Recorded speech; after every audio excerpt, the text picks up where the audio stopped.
From Connecticut Public Radio in Hartford, this is Audacious. I'm Kyone Wolf. Today's episode may not be suitable for children. The way our bodies can make us feel is pretty amazing, right? Like when you're moments away from seeing an old dear friend and your knees get that kind of bouncy feeling in them. And how when you hear that huge key change in one of your favorite songs, you get goosebumps all the way down your arm.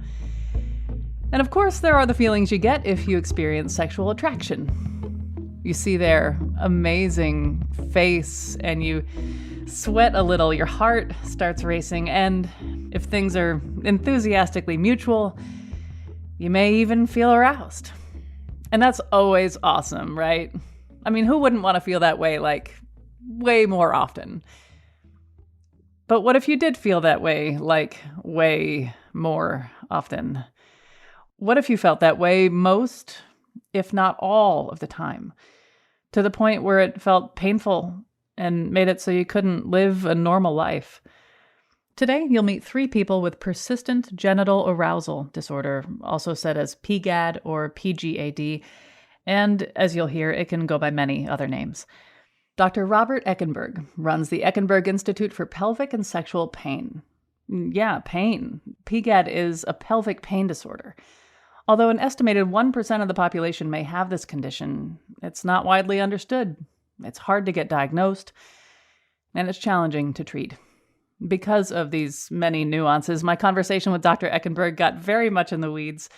After a lot of detailed explaining on his part, I asked him if I could synthesize what he says is going on with PGAD. This condition is not about feeling good. It's actually related to pain. It's related to how the body processes pain, especially in the pelvic region, which ranges from just below the belly button to mid-thigh. Yes. And oftentimes there's not one reason why people have their own experiences with persistent genital arousal disorder. Sometimes it is a trauma that may wake up earlier traumas that have happened in the body, everything from, sexual trauma or other physical trauma with sports, giving birth, things like that. It can cause orgasms. It also doesn't necessarily, which is why sometimes calling it restless genital syndrome sometimes feels like a better fit for what they're experiencing. So basically, we don't totally always know what causes it, but it's likely many things. And there's this perfect storm of injury, trauma, and certain communications between the brain that talks to that part of the body. And it also is connected with the bladder, which you wouldn't think, because who thinks about the bladder and things like this? But it turns out that the bladder has a lot to do with the structure of genital anatomy. Am I right so far? Absolutely. Yes. I did so poorly in school. Turns out I just had to care about what I was learning. So, okay. Is there anything in a nugget that I missed or that I was a little off on? No, because that's basically what I'm trying to tell people is that they have a neuropathy. They have sensitivity that's more than it should be in the nerves that lead to the pelvic floor musculature, that go to the hip and go to the pubic area and go to the tailbone. None of those things would be very embarrassing to say to a doctor or to your best friend or to your partner. If you start putting in the term hyperarousal disorder, then people go blank. They look at you wide-eyed and say, what the hell are you talking about? Sex is pleasurable. Sex is supposed to be pleasurable. That part of your body is always pleasurable. But what if that part of your body is in pain? And we start off by explaining the differences between acute and chronic pain. And chronic pain in the genital area is even less understood and more misunderstood than anywhere else in the body. And a lot of people that are talking about their arousal sensation that suddenly began after having a baby or after having a particular surgery or after having a particular accident, and that everything was perfectly normal in their lives in that area of their body before those incidents, we find out there often has been stuff going on under the conscious radar, sometimes since childhood. And then we find out that at some point along the way, they develop increasing tolerance towards these kinds of sensations and kind of then get into puberty and start realizing that, oh my goodness, this sensation that I've been having around the genital region is actually a sexual feeling. I asked Dr. Eckenberg to talk more about what he means by stuff that's been going on under the conscious radar. Once we dissect the aspects of it, both from a historical basis, looking back on their history of their bladder function, looking back on the history of their sports, looking back on how much trauma they may have had in that part of the body, whether it's from horseback riding or gymnastic injuries or abuse of one sort or another. All trauma is trauma to the body. And every time we are traumatized, we go into a fight or flight mode. And when we go into a fight or flight mode, we are protecting ourselves. So chronic pain and acute pain, for that matter, is our protective mechanism. If somebody has been, I have a lot of patients who have had no negative trauma at all, meaning never been abused, never been sexually assaulted, never been touched inappropriately, but have played sports for many years, or have ridden horses, or have had 2 previous babies vaginally. And that also holds true for some of the arousal patients that I see. I asked Dr. Eckenberg to talk about how patients with PGAD have a hard time getting the help they need. I honestly heard somebody say the doctor told them, I wish my wife had that problem because she would arouse more easily. So that's the kind of craziness that these people endure from the very beginning, and therefore end up becoming more isolated, becoming more emotional. Who would not be emotional that has a chronic pain disorder in the genital region? And that's what I'm going to say to you right now, that PGAD, restless genital syndrome, genital dysesthesia, all of those terms are used, but they all are chronic pain disorders of the genital and deep pelvic region. Yeah, I think people don't think about that because it seems like genital pleasure, but that's not true. That's part of the problem, is that they should not be labeled as sexual dysfunctions or sexual aberrations or sexual unusual things that make people feel like they're strange. That was Dr. Robert Eckenberg. He runs the Eckenberg Institute for Pelvic and Sexual Pain. We'll hear more from him at the end of the show, talking about treatments for PGAD. Now let's meet Catherine Snyder. That's the pen name she uses when she writes about her experience with PGAD. Her new book is called Shimmering Around the Edges, a memoir of OCD, reality, and finding God in uncertainty. Her voice has been modified in this interview to protect her identity. As she was growing up in a very religious community, when did she first realize that her body was not acting like most people's bodies? I didn't have a word for the experience of arousal for most of my life until I was maybe about 30 years old. I read about it, what the definition of arousal is, in a book. And of course, that was an eye-opening moment that was very distressing to me because of my religious beliefs about lust and sexuality in general. And so I became very worried. And it was like, I felt that a lot of the time. How do you describe what it felt like to the degree to which you're comfortable explaining it? And did it just live in that one place, or was the rest of you also aroused in a way? I experienced it whenever I had any type of emotion. And so it was really connected to fear, anger, happiness, or sadness. I didn't understand that this was unusual until people started talking about group therapy exercises where they were labeling on a huge outline of their body where they felt emotions in their body. And I was thinking, I would never want to do that exercise.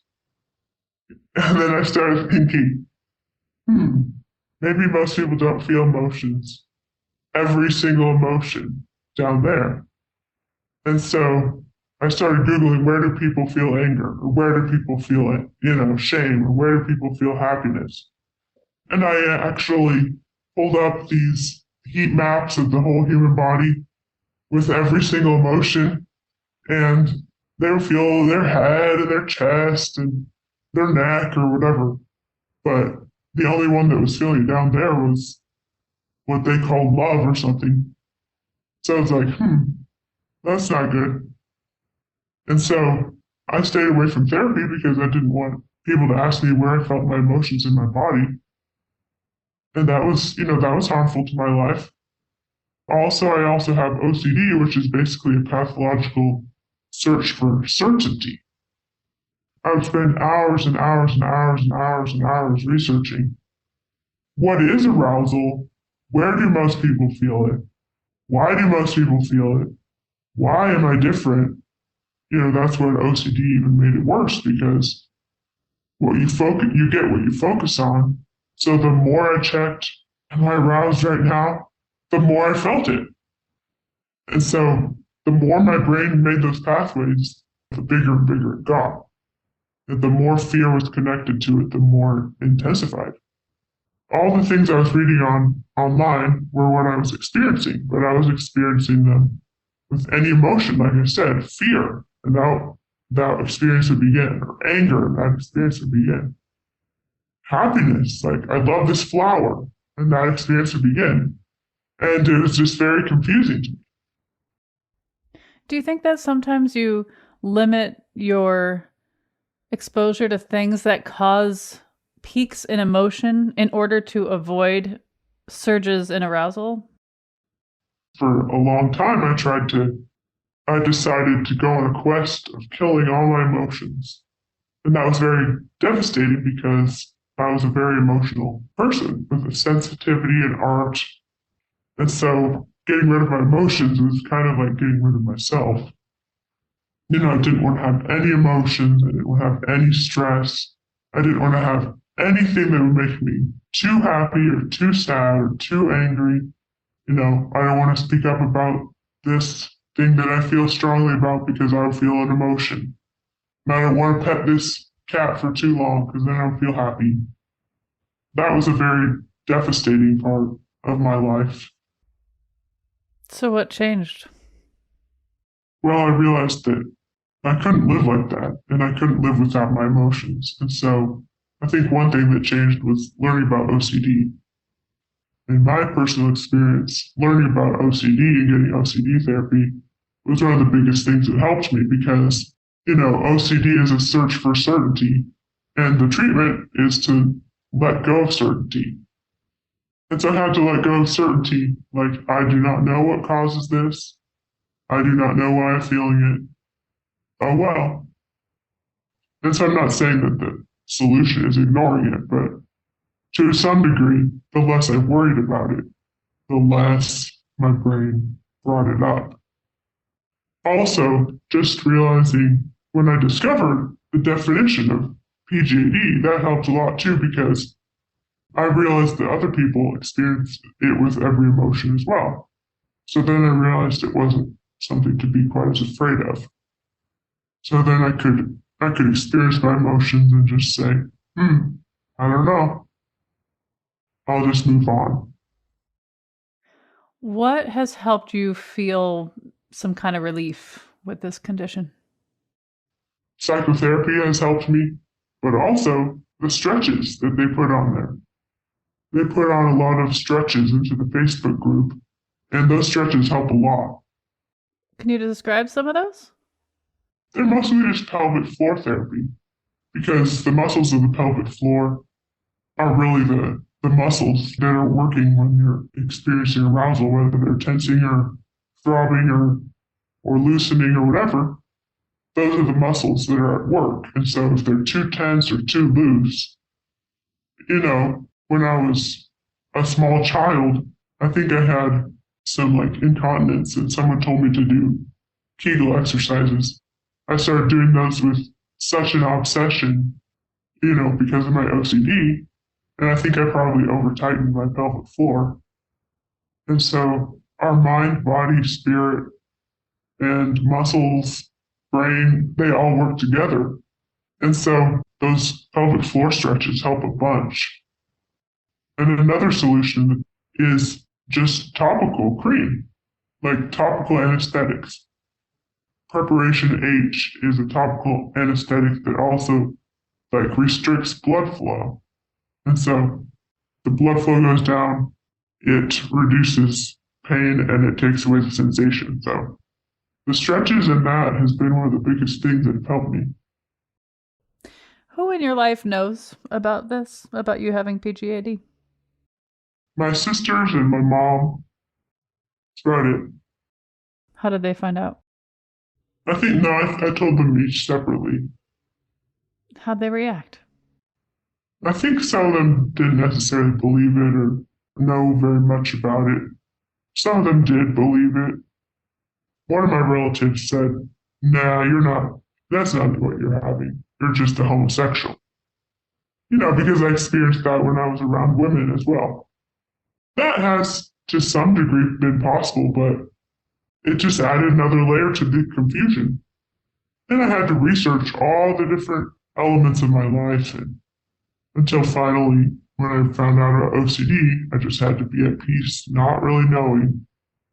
As long as I treat others with respect and have relational, healthy boundaries, I just may never know why I feel certain feelings at certain times.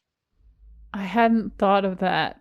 I'm a gay woman, and it's like, here's a clue that you're a gay woman. You react a certain way when you see certain women.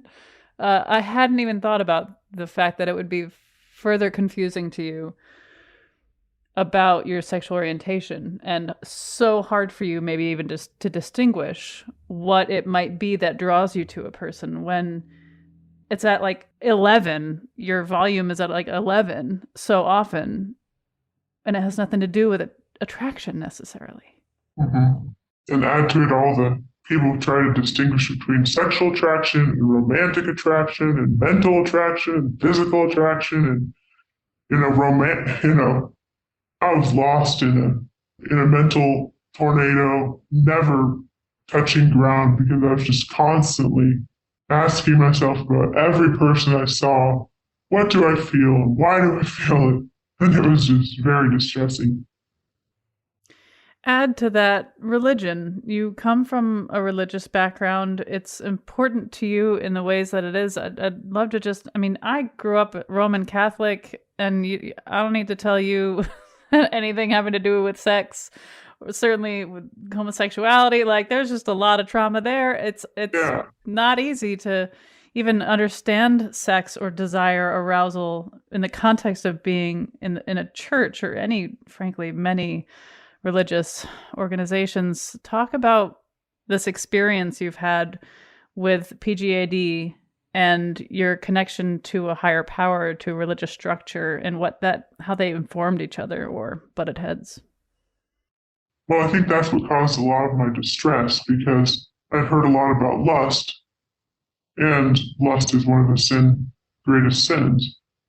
And so that was very distressing. And again, I think there's some degree to which we get what we focus on. So the more we're afraid, the more we feel it somehow. And I'm not exactly sure, but I think what has helped me a lot is not only the OCD, and I've connected with a Christian OCD therapist who really helped me become comfortable with uncertainty.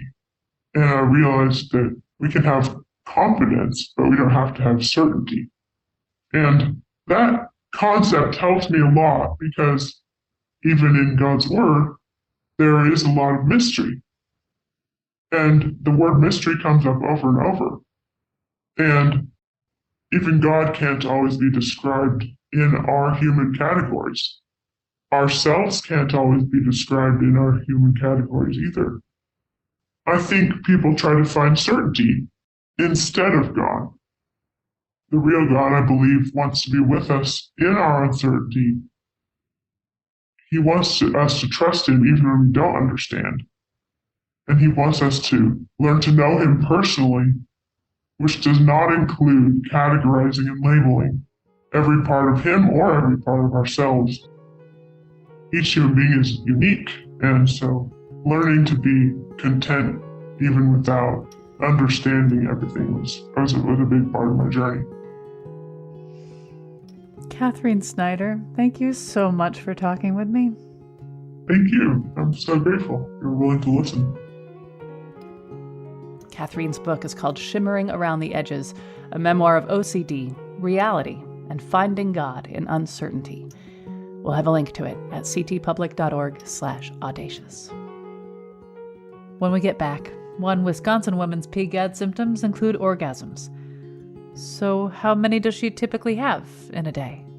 Well, yesterday I had 59. The day before was a little more stressful, and I had 82. I'm Kyone Wolf. This is Audacious. Stay with me.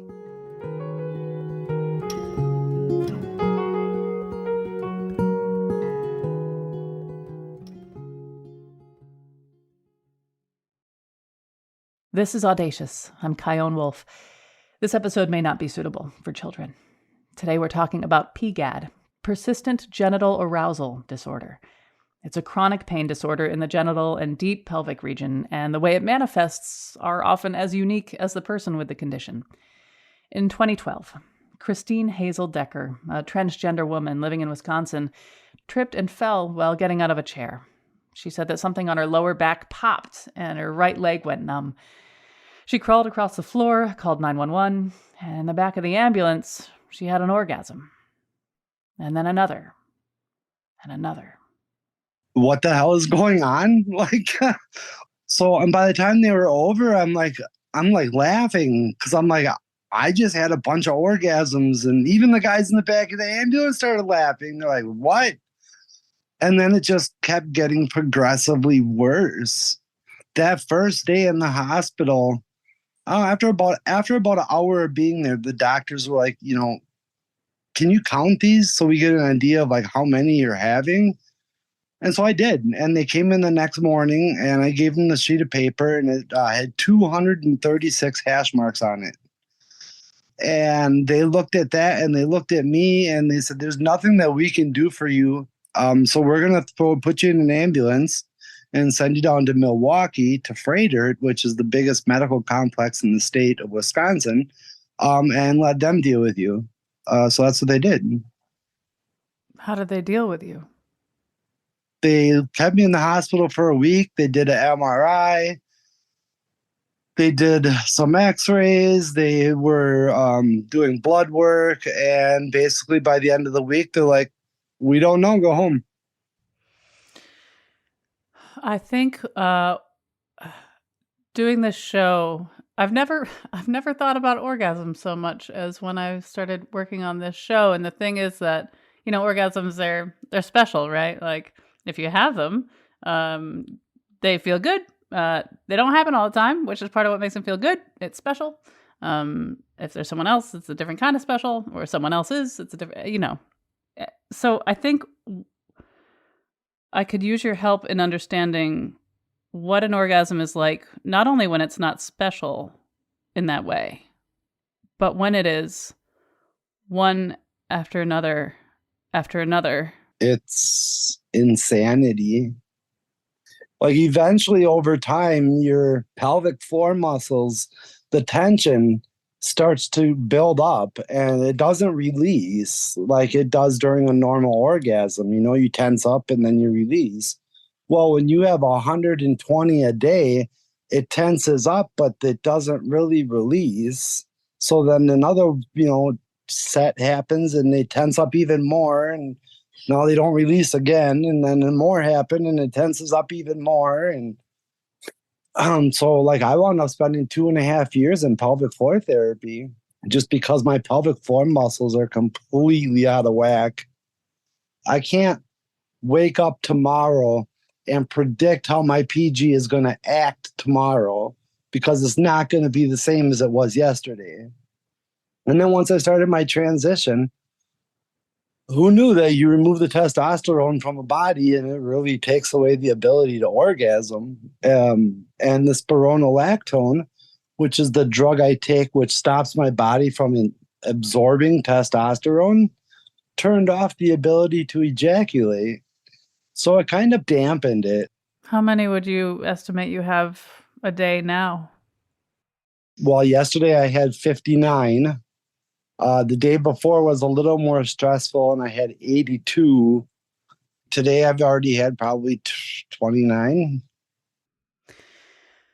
When you decided to talk openly about it in 2014, all hell broke loose. Is there a way for you to summarize what happened?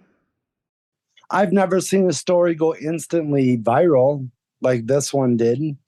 So this was released in the Sun in England at noon their time, which is 6 a.m. our time.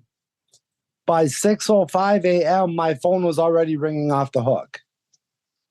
By 6:30, I was already the number one trending story in the world.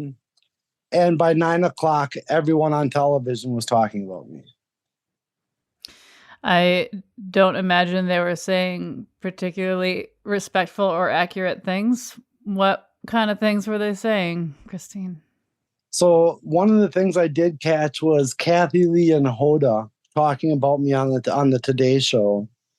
And Hoda brought up my story, and Kathy Lee took a chug of her wine, and she's like, I don't even want to talk about this. I don't even have regular orgasms anymore. And then they just went right past my story. And I'm like, so this is how I'm going to get treated. So I just kind of turned the TV off. And Barcroft, they're freaking out, the media company that ran the story, because they have the number one story in the world. They're on cloud nine. That's all they cared about. Was, look, you're the number one story in the world. We can make any amount of money we want to get people to interview you. And the whole point of doing the story was to get help for the PGAD, to find a doctor that could help me. All Barcroft did was turn it into a money-making machine. They were charging people $125,000 just to interview me. I would like to just point out that our public radio budget for guests is zero. We Yes. did not pay for this conversation. We do not pay for conversations, just so people are clear.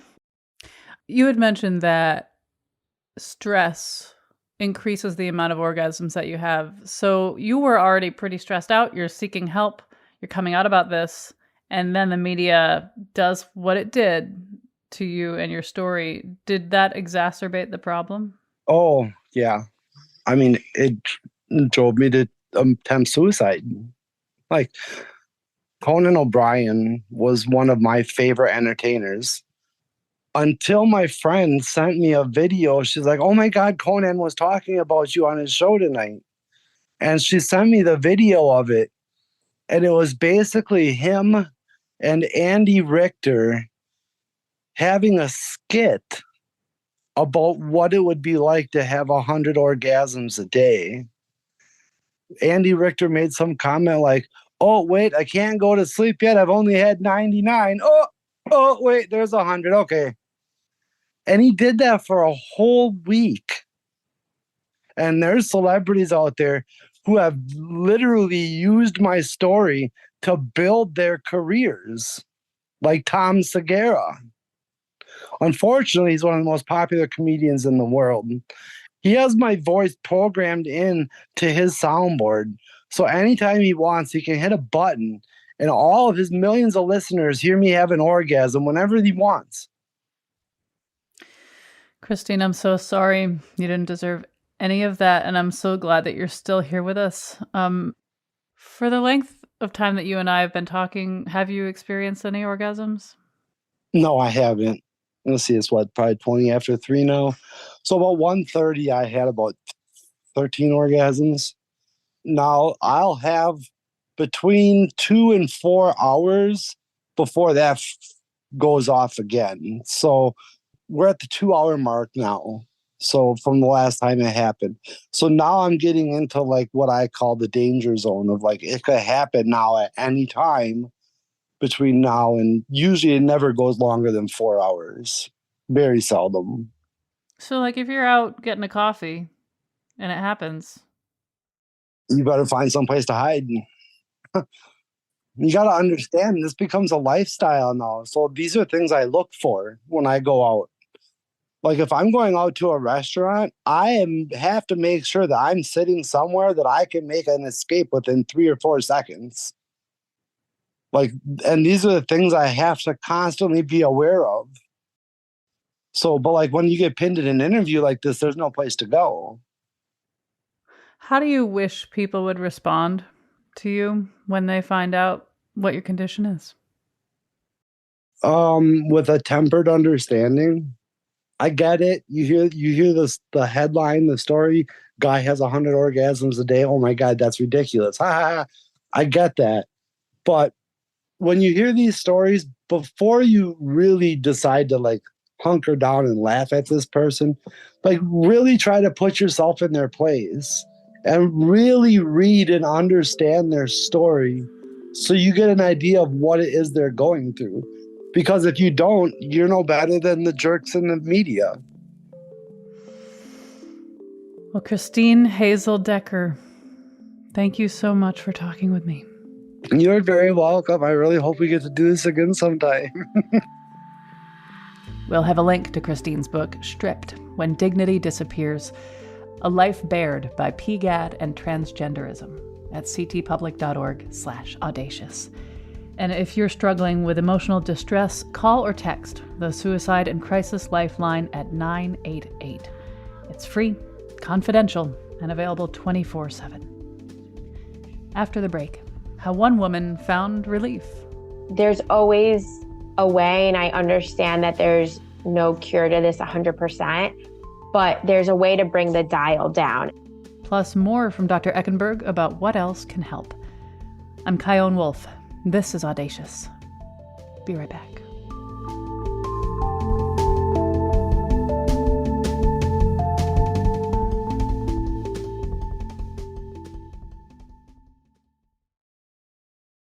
This is Audacious. I'm Kyone Wolf. This episode may not be suitable for children. We're talking about a rare condition called persistent genital arousal disorder, or PGAD. In the last segment, you heard a lot about pain. Not just physical, but emotional. In a little bit, Dr. Robert Eckenberg, one of the top pelvic pain specialists in the world, will give us an idea of how people who have this condition can find some understanding and relief. Lior Ophir is one of those people. She's a patient of Dr. Eckenberg who writes about how she's managed her condition on her blog, My Vagina, My Life. I asked her to go back and describe what she was feeling back in 2012 when this all began. I was having this feeling of like little ants crawling up my leg, like invisible ants, which now I can better describe as like electricity, crawling feeling up my leg. And I was feeling a lot of just nerve issues, nerve feelings, connecting from clitoris to urethra, almost like the nerve was connected and they didn't know which was which. It was like they were one. And it was irritating. It was frustrating. I didn't know what to do. It was very hard to talk about the symptoms because I think just alone having to describe that I felt like I needed to pee in my clitoris was very confusing to a lot of people. But when I came home for winter break, my mom is a doctor, so she made sure that I had a bunch of appointments ready. We had an appointment with the OB. We had an appointment with a urologist. We were all set. And all of these appointments were painful. And these doctors were coming to my mom and they were just saying, I don't know why, like a simple catheter, she's in so much pain. And I'm not sure why, or a simple test at the OB's office, a pap smear was extremely painful and they were not understanding why. So this is where it started. And I came to my mom one day, spent hours in my room Googling, and I found this connection for PGAD, persistent genital arousal disorder, and interstitial cystitis. I found it connected to all the symptoms I was feeling. I just came into her room. I gave her my computer. I said, this is what I have. I know it. This is what I have. She spent the rest of the night looking it up. Not great. You talk to her about it, looking it up. There's a lot of suicide, especially this was 10 years ago. So especially then, everything you were looking up with PGAD was suicide. So for a mom to just get handed a computer and say, this is what I have, was definitely not a great feeling. But this is where it all started. And that was the night that we kind of were like, okay, we're putting a name. Let's confirm that this is what it is. The manifestation of these symptoms has evolved for you, and you found success in physical therapy. What is physical therapy like for you?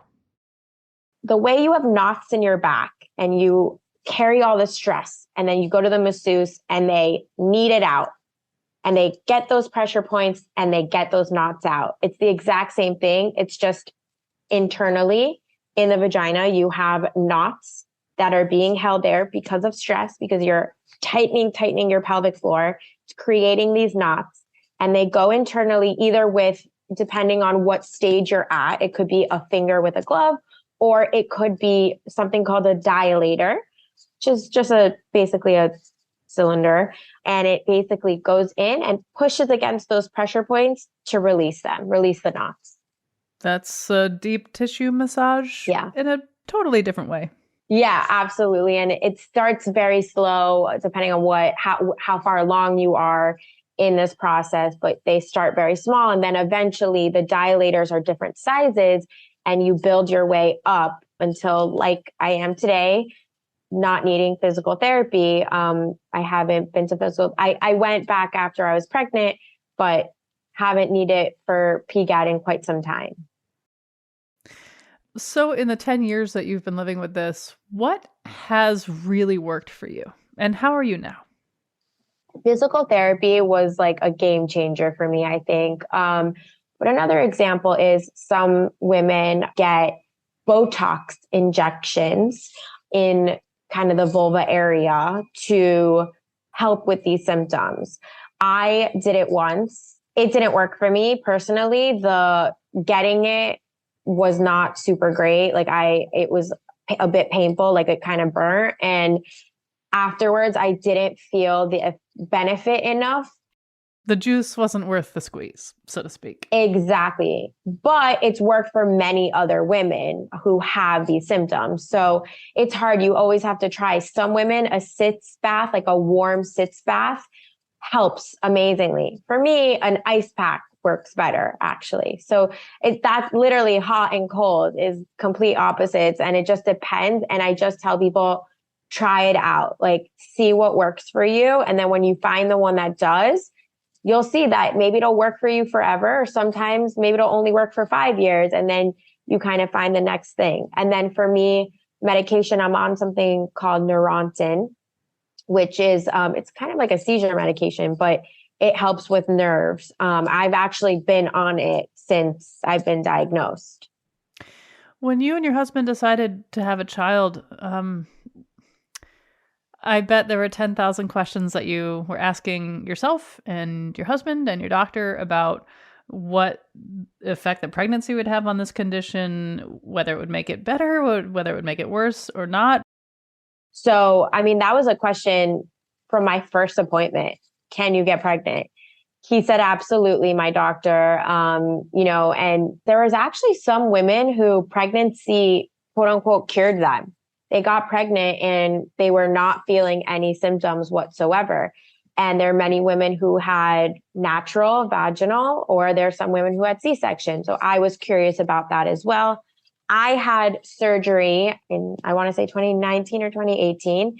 I had a surgery called vestibulectomy, which basically the surgeon cut out in a U shape the outside skin in the vaginal opening. So vaginal opening is a circle, the bottom U-shaped half cut out.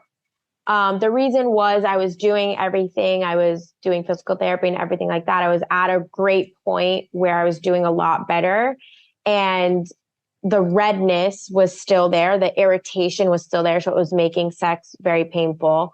So I had the surgery to essentially remove the skin that was irritated. Everything right after for a few weeks was painful and very uncomfortable. It was horrible. And because of how I reacted from the surgery and how my body did from that surgery, it was very good intel for my doctor to then make the decision that I would not be able to have a vaginal birth, but instead I would have to have a C-section. So I struggled with that very much in the beginning, but my body did great because once I was pregnant, there's a relaxing hormone. I think it's literally called relaxin. And since my PGAD comes from all being tense and stressed, and the more I'm stressed, the more symptoms I feel. When you're pregnant, this hormone releases all your muscles. It releases the pelvic floor. So I had like no PGAD symptoms while I was pregnant. This show has been difficult to book because turns out people don't want to talk about this if they even know that there's a name for it. And you are someone who really is outspoken about this. Why did you agree to this conversation with me? Why do you talk about this? It's actually a great segue from the surgery because it was the surgery that made me decide that I wanted to be a little bit more outspoken about it, because I was just trying to find anyone who had this surgery who spoke about it. So maybe they could help me. I had finally found these like liners that were ice packs that fit right in your underwear to cool down the area, the surgery area. And that was amazing. But unfortunately, I didn't find it until 2 weeks post-op. Wish I had those from like day one. So it's really what made me realize was like, no one's willing to talk about it, but like there are people trying to find answers. So I thought if maybe I could just write some of these answers, write about at least my point of view, what has helped me, what has not helped me. And then it kind of evolved into me also kind of sharing my story to let other women know that you can have a career and you can get married and you can have children. And I didn't want them to be scared of that because I wanted them to realize, like, if you start trying to fill your toolbox, find out what works for you, and you just carry that toolbox wherever you go, you can do whatever you put your mind to. I mean, I've traveled to, I can't even name how many countries. I think I'm up to 25 countries, and I just have in my bag my medication or all the things that I may need. I've traveled before, long flight with this bubble pad that goes on the seat because I needed it after my surgery.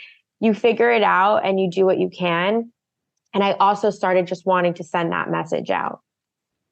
I think when I try to imagine someone listening to our conversation and they're having the same or very similar experiences and they feel hopeless, they think maybe you're the exception, like you figured it out and you're living a happy life. But like for those who feel like, how can I possibly be happy? And they maybe feel a little desperate. What do you want them to know right now? What do you want them to hear? I get it. And I understand because there have been many times, not just in the beginning, but there were many times where I felt really down and like there was no hope and there was no getting better. Like it's just bottom of the bottom. And I think that there's always a way, and I understand that there's no cure to this 100%, but there's a way to bring the dial down. And if the dial is 1 to 10, and for me, I'm sure that I live every day at a good day at level 3. And maybe there are other people who don't have this, who live at a level 0. But for me, even if level 3 is totally doable, livable, totally fine, because I've seen what level 10 is, and a level 3 is nothing in comparison. So I do think that if you're willing to see that silver lining, and if you're willing to put in the work to get better, because it's not easy, it's a lot of work to get better. But if you're willing to do it, then it's very possible to bring those symptoms way, way, way down. And it's an everyday thing that you're living with. And I think that we are all dealt cards. And if these are the cards that you're dealt with, you can deal with it and you can do great. And I know it sucks. Like, I'm not saying it doesn't suck, because it does. It really sucks to have to talk about this. It's not fun to talk about. And I get it 100%. But if you're willing to at least put the work in for yourself, then I really guarantee that it will start to get better. And eventually my wish and my hope is that it gets totally better for all of these people. But I just really feel like even just a little bit better is so much better than a level 10 dial-up. Well, Lior Ophir, thank you so much for talking with me. No, thank you. This was great. I really appreciate it. We'll have a link to Lior's blog, My Vagina, My Life, at ctpublic.org/audacious. And if you're struggling with emotional distress, call or text the Suicide and Crisis Lifeline at 988. So let's hear what Dr. Eckenberg, an expert in all of this, has to say about PGAD treatment. The human body can endure a great number of things, but we shouldn't endure things that are treatable. And we can pick up very specific sensitivities that are located in very strategic spots and can have very strategically placed trigger point injections, very strategically placed peripheral nerve blocks, very strategically placed treatments of the bladder itself, with some simple dietary changes, with low acid, low inflammatory approaches, with exercise, with physical therapy, specialized physical therapy of the pelvic floor, many different anti-inflammatory types of natural products, mind-body relaxation techniques, and the understanding that one can get in control of their pain and bring it down to a 2 rather than a 7 or an 8 that flares up to a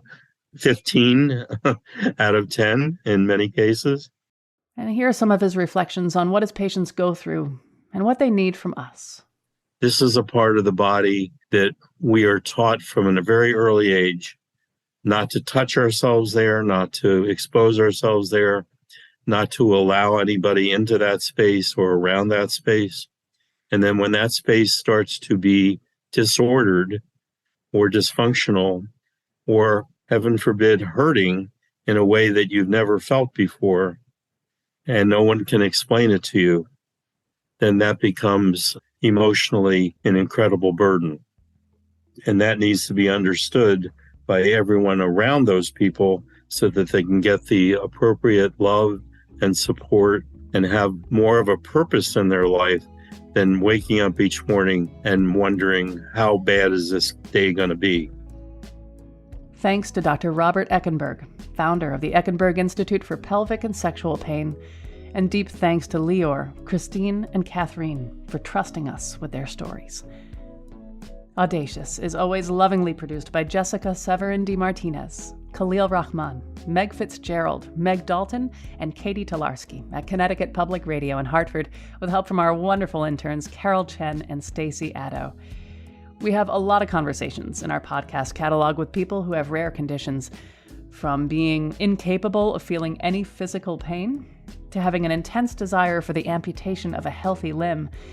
We also met a man whose Southern accent turned British after having a stroke, something called foreign accent syndrome. You can learn so much when you subscribe to Audacious in your favorite podcast app, or listen at ctpublic.org/audacious, and please do share this show. We'd love to have more people learning with us. Get in touch with me on Facebook and Instagram at Chion Wolf, or send an email to audacious@ctpublic.org. Thanks for listening.